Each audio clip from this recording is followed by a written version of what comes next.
The number of esports events that were being held was growing and growing all the time. There's been a change recently in that esports has now become a school sport.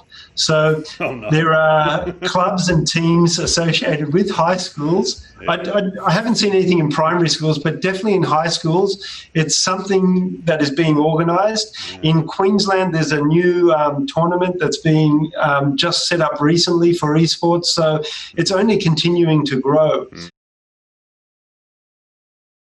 Hey everybody, it's Chris Holder here from AV Asia Pacific, and welcome to another AV lockdown conversation. Today it's my pleasure to welcome Martin Moell, Managing Director of BenQ Australia. Welcome, Martin. Thank you. Good to see you again, Chris. Yeah, you too. I'm glad to see that you're surviving. Where have I caught you? You're at HQ? Yes, so I'm in BenQ Sydney, our office here. We've working on a in-out system where half the team come in on one day and on the next day the other half of the team come in, so there aren't too many people in here at one single time, and we're finding that that works quite well. So trying to get a balance to work in the office, working from home, it's a tricky one, but so far so good, so we'll continue with this for a while. That's good. So apart from the change in working conditions, what's the COVID lockdown meant for BenQ Australia? So for sure, it's a tough situation for everyone, tough situation for our customers, tough situation for our end users as well. So adapting to the new environment, what we now know as normal and is going to continue on for a while, is something that we need to get used to, and helping our channel partners survive so that they can grow in this period as well. And then, as usual, trying to get the best outcome for our end users is what we're all about. Yeah, which makes me think, just to back up slightly, for those who aren't as familiar with BenQ in the commercial AV world, are you able to maybe give me sort of the DNA of the business internationally? What's BenQ about? So we've been a display company for a long time now. We're one of the world's biggest manufacturers of LCD panels. We're the world's second largest manufacturer of projection product. So therein lies our DNA, making sure that we're providing the best possible product for anybody who's looking for any kind of display product. Since then, we've also worked hard at providing total and complete end solutions for customers, so that in this pandemic period now, where people have to work from home or they have to work remotely and they have to zoom into conferences or into meetings that are online, we're about providing a complete solution. This kind of product here, which is our interactive flat panel for corporates, which has all the bells and whistles on it, is something that we're moving towards. Which sectors is BenQ traditionally very strong in? So traditionally, BenQ was very strong in the B2C sector. So we are well known for making LCD monitors and projectors that people used at home. So since then, we've expanded our B2B business, specifically into education and corporate.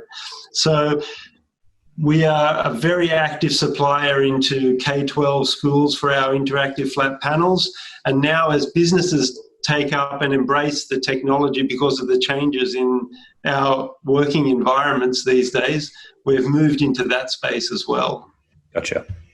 So what's your take, Martin, on the whole inevitable move to working from home, the whole remote working situation internationally, but your take on how we're dealing with it in Australia?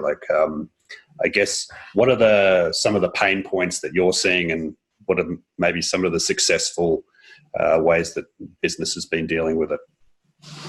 So the lockdown situation and the whole working from home situation is here to stay. I don't think personally that we will ever go back to the way business was before the lockdown happened.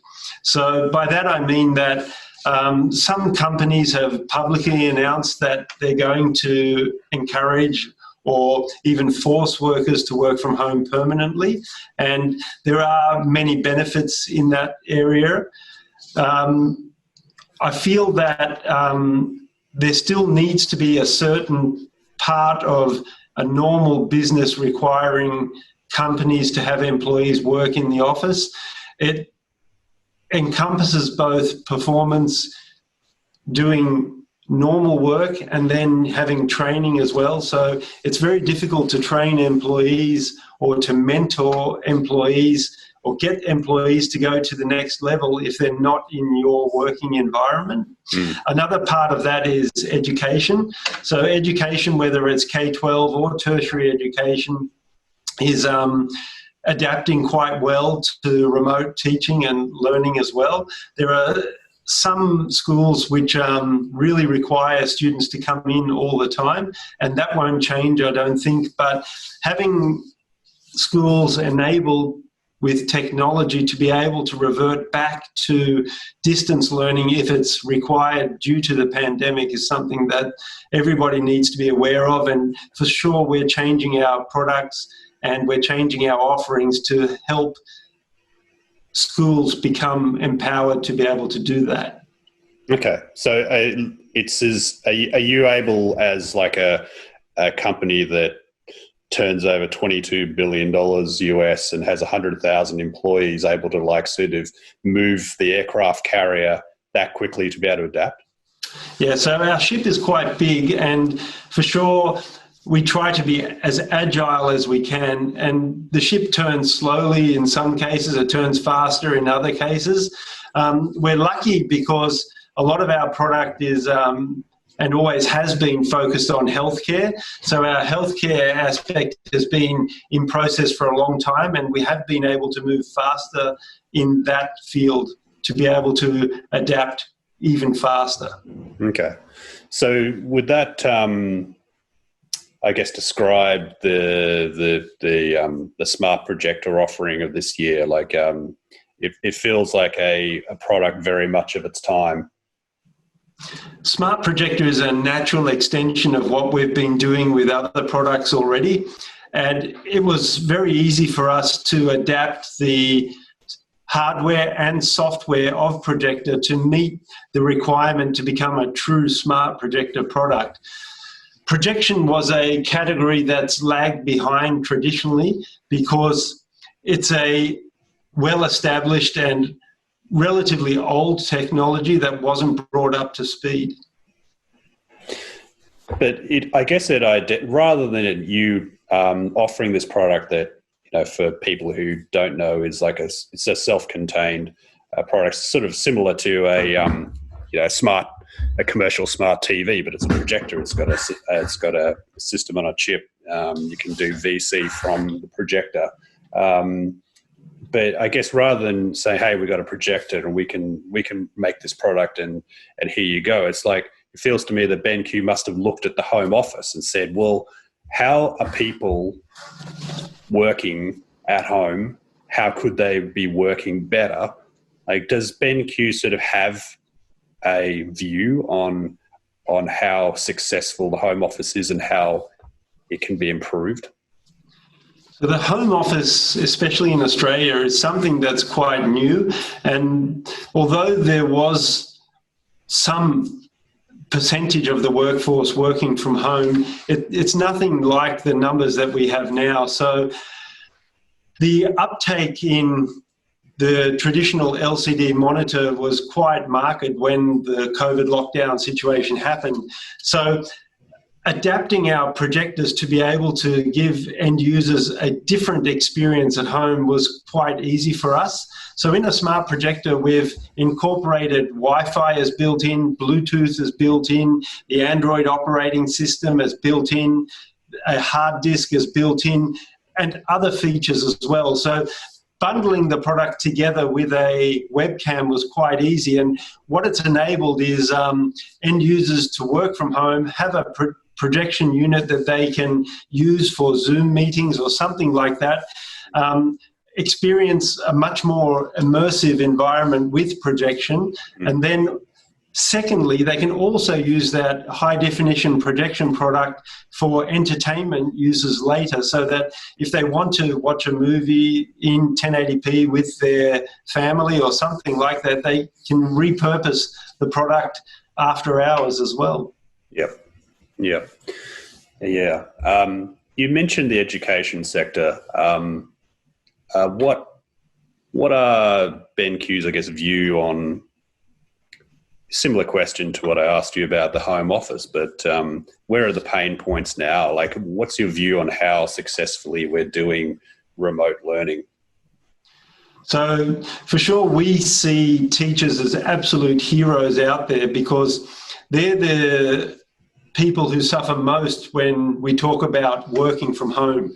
So the government has quite significant requirements for many schools to be open at this time, and teachers need to have the best technologies and the best options available to them to be able to adapt to it. So our interactive flat panels largely come with germ-resistant screens that help break down bacteria and other pathogens on the screen. So this is something that we've done for a long time already.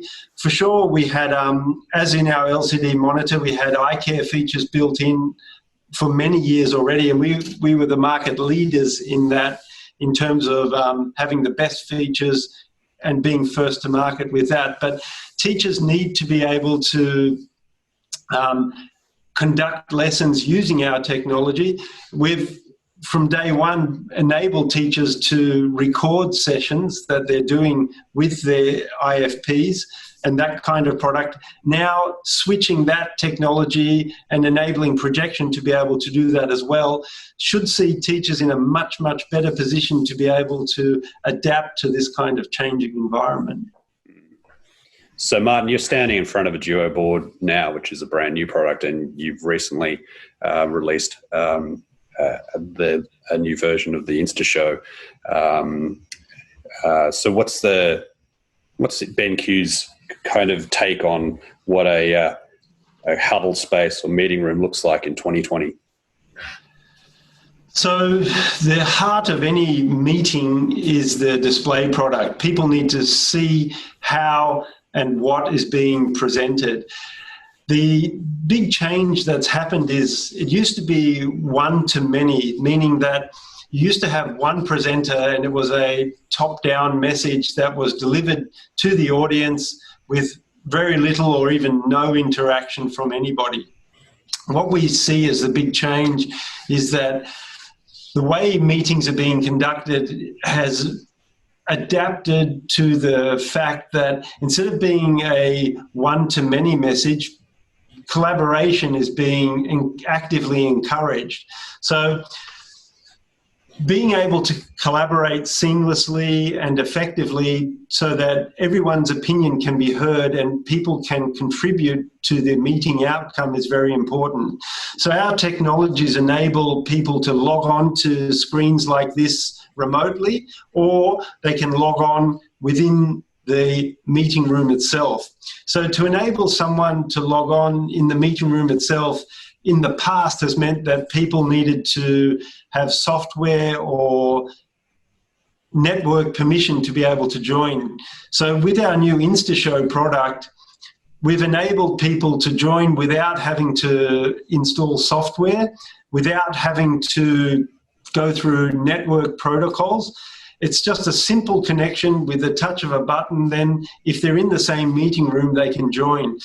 Through our software, we've enabled people to log on remotely as well so that they can see what's being presented. And if the meeting organizer allows it, then they can also contribute to what's being presented remotely, and they can also annotate on the screen directly.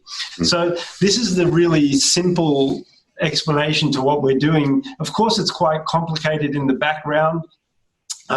whether it's done through projection or whether it's done through a panel, whether there's multiple people or just a few people in a huddle space. But whatever the requirement is, we have a solution that can meet any needs, no matter how big the room is. So we can go up to a 300-inch projector size, or we can go down to a 55-inch screen on a panel that could be suitable for a huddle space. Mm. I guess just to divert slightly into the world of esports or gaming, just to throw a slight curveball at you, Martin, is that an area that's gone absolutely mental, given there's so many kids out there who can't get out and spend 24 hours a day playing computer games? Yes, so it's not only the kids, it's, of course you've got white collar workers as well, and adults, if you want for a better word. Without a doubt, the number of people logging on in Australia to online gaming has hit record high numbers this year as a result of the lockdown. Esports is an industry that we've been in for over 10 years. And again, it's an industry that we pioneered in terms of display product. So esports is an industry that, as long as this lockdown situation or the stay-at-home phenomena exists, will be very important. And my personal opinion is that the numbers during the lockdown will be record highs. So it'll go to a next step. So at the end of this year, PlayStation and Xbox will release new product as well. So the market will only continue to grow, and we're releasing more and more products in the esports range that will help end users achieve their dreams of dominating these kind of gaming areas. Do you have any sense how far along Australia is before we start to see kind of regular esports events? Obviously, COVID's got to be in the rearview mirror to be able to do it, but how behind the times or is Australia when it comes to that sort of event? So I don't think Australia is behind the times. We are progressing very fast, and until COVID, the number of esports events that were being held was growing and growing all the time. There's been a change recently in that esports has now become a school sport. So there are clubs and teams associated with high schools. I haven't seen anything in primary schools, but definitely in high schools, it's something that is being organised. In Queensland, there's a new tournament that's being just set up recently for esports, so it's only continuing to grow. The problem that Australian esports has that I see personally is that it's no different to soccer or football, if you like, in that the best Australian players are constantly being poached by the overseas teams to go and play overseas. And many, many good Australian esports players are currently in overseas locations playing for big overseas teams. And it's kind of sad in a way to see the best players leave Australia to go to play overseas, because it's like the soccer competition here. The A-League is great, and I enjoy watching games every now and then, but it's kind of sad to see the best players perform overseas and not be local here in Australia. I guess they'll be back when it's part of the Olympics and they can be part of the Australian Olympic team. That'd be the best thing, yes. Just to wrap up, Martin, what's been your COVID sort of new pastime? Like how's your sourdough bread recipe going? So I'm a woeful cook, and I haven't ever created anything before or after COVID that's been anything of anything that I could post online or do something there.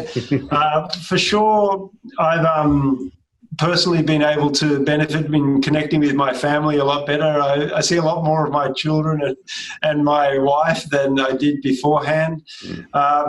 I've definitely picked up the amount of exercise I've been doing, because I travel a lot less. I used to go to Sydney Airport 3 or 4 times a month, whether it was domestic or international travel.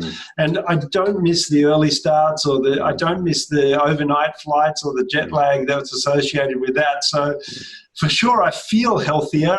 Trying not to overeat, trying not to hit the booze too much. But yeah, it's been good in that respect for me. Yeah, good.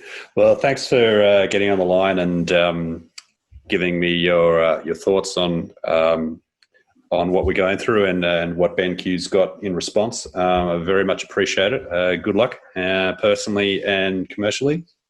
Thank you, Chris. It's been a pleasure talking to you, and I look forward to the next opportunity. Awesome.